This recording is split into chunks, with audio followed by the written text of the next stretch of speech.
Hola y bienvenido a Confesiones Reddit. El silencio que habla, la historia de Andrés y el engaño en la galería. Mientras el sol de la mañana se filtraba suavemente a través de las nubes grises que cubrían Barcelona aquel martes de finales de otoño, Andrés, un hombre de 38 años con el alma llena de colores pero el corazón cada vez más oscuro, se sentó en su pequeño balcón mirando hacia el mar Mediterráneo. El viento, frío y mordaz como la traición misma, jugueteaba con los mechones de cabello que se le escapaban de la gorra de lana que llevaba puesta. Era uno de esos días en los que el cielo parece llorar silenciosamente, sin derramar una sola lágrima, pero con una tristeza profunda que se cuela en los huesos de quienes se atreven a mirar hacia arriba. Permítanme explicarles, queridos amigos, que esta no es una historia común sobre el arte, ni sobre el amor, ni siquiera sobre la traición en sí misma. No, esta es una historia mucho más compleja, una historia que habla del silencio como arma, de la paciencia como estrategia y de la verdad como única justicia verdadera, una historia que debo confesarles me costó mucho contar.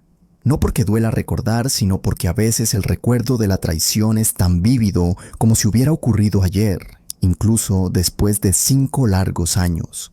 Mi nombre es Andrés Márquez y soy pintor. O al menos, eso es lo que solía hacer antes de que todo se desmoronara como un castillo de arena frente a una marea alta. Durante más de una década, mi vida giró en torno a los pinceles, los lienzos y los olores intensos de los óleos que tanto amo. Vivía en un pequeño apartamento cerca de la Sagrada Familia en Barcelona, una ciudad que, como todos saben, respira arte por cada esquina, por cada rincón, por cada grieta en sus antiguas paredes. Hace 7 años conocí a Raúl, un hombre encantador, carismático y aparentemente tan apasionado por el arte como yo. Era, en apariencia, todo lo que un artista como yo necesitaba. Tenía contactos, conocimientos de negocios y, lo más importante, creía firmemente en mi talento. Andrés solía decirme con esa voz suave que ahora sé que era tan falsa como una moneda de plástico. Tú eres el genio, yo seré tus ojos en el mundo real. Y así, con la inocencia de quien nunca ha sido traicionado, acepté su propuesta. Juntos, abrimos una pequeña galería en el barrio gótico, un lugar acogedor llamado Luz y Sombra, donde yo pintaba y él se encargaba de vender. Durante los primeros años, todo parecía funcionar a la perfección. Las exposiciones tenían éxito, los críticos hablaban bien de mi trabajo. Y lo más importante, estábamos ganando dinero, dinero suficiente para que yo pudiera dedicarme por completo a mi arte, sin tener que preocuparme por las facturas mensuales que, como todos sabemos, tienen la mala costumbre de aparecer puntualmente cada 30 días, sin importar si has vendido una sola pintura o no.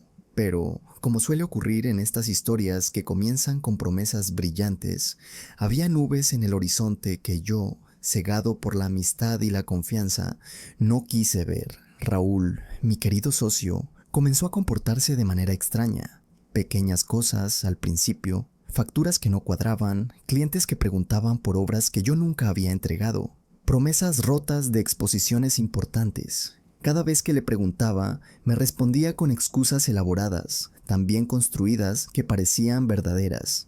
Andrés, mi amigo, decía con esa sonrisa que ahora reconozco como la de un zorro frente a gallinas: el mundo del arte es complicado, hay que moverse con cuidado. Sin embargo, la verdadera traición, aquella que me dejó sin aliento y con el corazón hecho añicos, ocurrió en un día particularmente frío de enero, cuando Barcelona estaba envuelta en una niebla densa que parecía querer ocultar todos los secretos de la ciudad. Aquel día me desperté con una fiebre alta, uno de esos males repentinos que te dejan postrado en la cama, sin fuerzas ni para levantar la cabeza de la almohada. Había estado trabajando sin descanso en una nueva colección, Reflejos de un sueño, que planeábamos presentar en una importante feria de arte en Madrid. Eran obras personales, íntimas, que hablaban de mi infancia en Andalucía, de mis sueños y de mis miedos más profundos. Con voz débil, llamé a Raúl para decirle que no podría ir a la galería. No te preocupes, Andrés, respondió con esa calma, que ahora sé que era la calma antes de la tormenta. Me haré cargo de todo. descansa, necesitas recuperarte. Y así, confiando ciegamente en él, como había hecho durante años, me quedé en casa, envuelto en mantas, mientras la fiebre me consumía. Pasaron 3 días.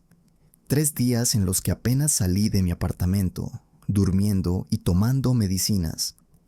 Al cuarto día, la fiebre bajó y con una energía renovada decidí ir a la galería para ver cómo iba todo. El cielo, que había estado gris durante toda la semana, decidió mostrarme un poco de sol, como si quisiera darme falsas esperanzas antes de la tormenta que se avecinaba. Al llegar a luz y sombra, encontré la puerta cerrada con llave. Extrañado, llamé a Raúl, pero no contestó. Pasaron varias horas y la inquietud comenzó a apoderarse de mí como una marea creciente. Finalmente decidí llamar a Clara, una amiga y también artista que a veces ayudaba en la galería. Su respuesta me heló la sangre. «Andrés, ¿no lo sabes?», preguntó con voz temblorosa. «Raúl presentó tu nueva colección en Madrid, a nombre propio». No pude creerlo. Mi colección, reflejos de un sueño.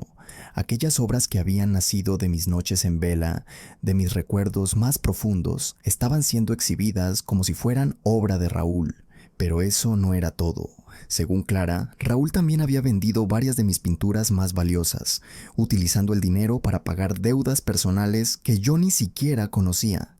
Mientras el sol de la tarde comenzaba a ocultarse tras los tejados de Barcelona, sentí cómo mi mundo se desmoronaba pieza por pieza, como un edificio antiguo víctima de un terremoto silencioso. La traición no era solo profesional, era personal, profunda, devastadora. Pero a diferencia de lo que muchos habrían hecho, no corrí a buscar a Raúl para gritarle, para confrontarlo, para exigir explicaciones. No, en ese momento, mientras el viento frío de enero me golpeaba el rostro, tomé una decisión que cambiaría no solo mi vida, sino también la de aquel que había sido mi amigo, mi socio y en cierta manera mi familia. Decidí callar, decidí observar, decidí planificar. Durante las semanas siguientes, mientras Raúl disfrutaba de su fama recién adquirida, yo desde las sombras comenzaba a recopilar pruebas. Visité a antiguos clientes, busqué fotografías de mis obras en proceso, reuní correos electrónicos donde Raúl reconocía mi autoría. Hablé con otros artistas que habían tenido malas experiencias con él, descubriendo que esta no era la primera vez que cometía este tipo de engaño. Cada pieza del rompecabezas se iba colocando en su lugar, como si el destino mismo quisiera que la verdad saliera a la luz. Pero no quería simplemente demandarlo, como muchos me sugerían. No, quería algo más, elegante, más artístico, algo que reflejara quién era yo y qué valor tenía el arte verdadero frente a las falsedades. Así nació mi proyecto más ambicioso, Espejo Roto. Durante meses trabajé en secreto en una nueva colección, una colección que no hablaba de mis sueños, sino de la traición, de la mentira y de la verdad que siempre termina saliendo a la luz. Cada pintura era un espejo roto, cada fragmento contaba una parte de la historia, mi trabajo siendo firmado por otro, el dinero desapareciendo, la confianza quebrándose. Pero lo más importante era que cada obra contenía un código QR que, al ser escaneado, llevaba a una página web donde se mostraban las pruebas irrefutables de la traición de Raúl. Mientras tanto, Raúl continuaba su ascenso meteórico. Las críticas elogiaban su nuevo estilo, los coleccionistas competían por sus obras y él, con esa arrogancia que solo pueden tener quienes creen que han salido impunes, daba entrevistas tras entrevistas, contando historias inventadas sobre su proceso creativo. Pero el momento de la verdad llegó una fría noche de marzo, durante la inauguración de su próxima exposición en Madrid, una exposición que, irónicamente, se llamaba La verdad en el arte. Yo estaba allí, mezclado entre la multitud, vestido con un traje oscuro que me hacía casi invisible. Había enviado invitaciones anónimas a todos los periodistas de arte más importantes, junto con una pequeña nota que decía simplemente: «La verdad está a punto de ser revelada». Cuando Raúl subió al escenario para dar su discurso, lleno de palabras grandilocuentes sobre la autenticidad y la pasión del arte, activé remotamente los códigos QR en mi colección Espejo Roto, que había colgado discretamente en las paredes de la galería. Uno por uno, los asistentes comenzaron a escanear los códigos y el murmullo en la sala se fue transformando en un rugido de indignación. Las pantallas que Raúl había preparado para mostrar sus nuevas obras comenzaron a proyectar las pruebas que yo había reunido, correos electrónicos donde admitía mi autoría, fotografías de mis obras en mi estudio, testimonios de otros artistas que habían sido víctimas de su engaño. El silencio que siguió fue tan denso que se podía cortar con un cuchillo. Un silencio que contrastaba con el bullicio de voces indignadas que comenzaban a llenar la sala. Raúl, pálido como un fantasma, intentó explicar, intentó culparme a mí, pero las pruebas eran abrumadoras. Los periodistas, olfateando la historia del año, comenzaron a hacer preguntas incómodas. Los coleccionistas exigían la devolución de su dinero.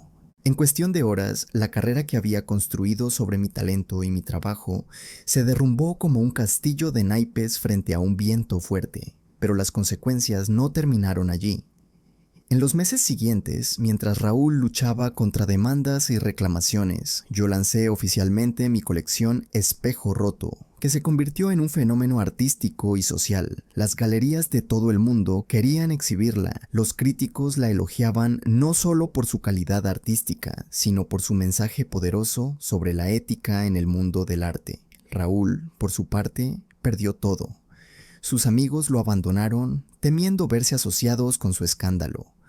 Su familia, avergonzada, se distanció. Incluso intentó contactarme varias veces, enviándome mensajes de texto y correos electrónicos donde, al principio, me culpaba, luego me suplicaba y finalmente admitía su culpa. Pero yo, fiel a mi decisión inicial, nunca respondí. No porque fuera cruel, sino porque algunas heridas necesitan tiempo para sanar y algunas traiciones son tan profundas que no hay vuelta atrás. Hoy, 5 años después, vivo en un pequeño pueblo en la costa andaluza, lejos del bullicio de Barcelona. Tengo mi propia galería, pequeña pero acogedora, donde solo exhibo mi trabajo y el de otros artistas que, como yo, han sufrido engaños en el mundo del arte. La vida es tranquila, llena de los sonidos del mar y del canto de las gaviotas. Pinto todos los días, no por necesidad económica, sino porque el arte es mi forma de respirar, mi forma de existir. A veces, cuando el viento trae el olor a sal desde el mar, pienso en Raúl y en lo que podría haber sido si hubiera elegido la honestidad en lugar del engaño. Pero no siento resentimiento, ni siquiera tristeza. Solo una profunda comprensión de que, al final, la verdad siempre encuentra su camino, como el sol que siempre vuelve a brillar después de la tormenta más oscura. Y aquí está la lección que aprendí, queridos amigos, y que quiero compartir con ustedes. El silencio no siempre es debilidad. A veces el silencio es la forma más poderosa de hablar. A veces, la mejor respuesta a la traición no es el grito, sino la paciencia. No es la confrontación inmediata, sino la construcción cuidadosa de la verdad. Porque, como los espejos rotos en mi colección, la verdad puede ser dolorosa de mirar, pero siempre refleja lo que es real, sin importar cuánto algunos quieran ocultarlo. Así que, la próxima vez que sientan que el mundo les ha fallado, que alguien en quien confiaron ha traicionado esa confianza, recuerden mi historia. No corran a buscar venganza inmediata, tomen un respiro. Observen, planifiquen, dejen que la verdad hable por ustedes, porque al final, como el sol que se abre paso entre las nubes más oscuras, la verdad siempre vence. Y ahora, mientras el atardecer pinta el cielo de tonos dorados y rosados sobre el mar Mediterráneo, cierro esta historia con una pregunta para ustedes. ¿Qué harían si descubrieran que alguien ha estado viviendo con su sueño? ¿Gritarían desde los tejados o construirían su propio espejo roto para que el mundo vea la verdad? La elección, al final, siempre es nuestra y a veces el silencio es la respuesta más elocuente de todas.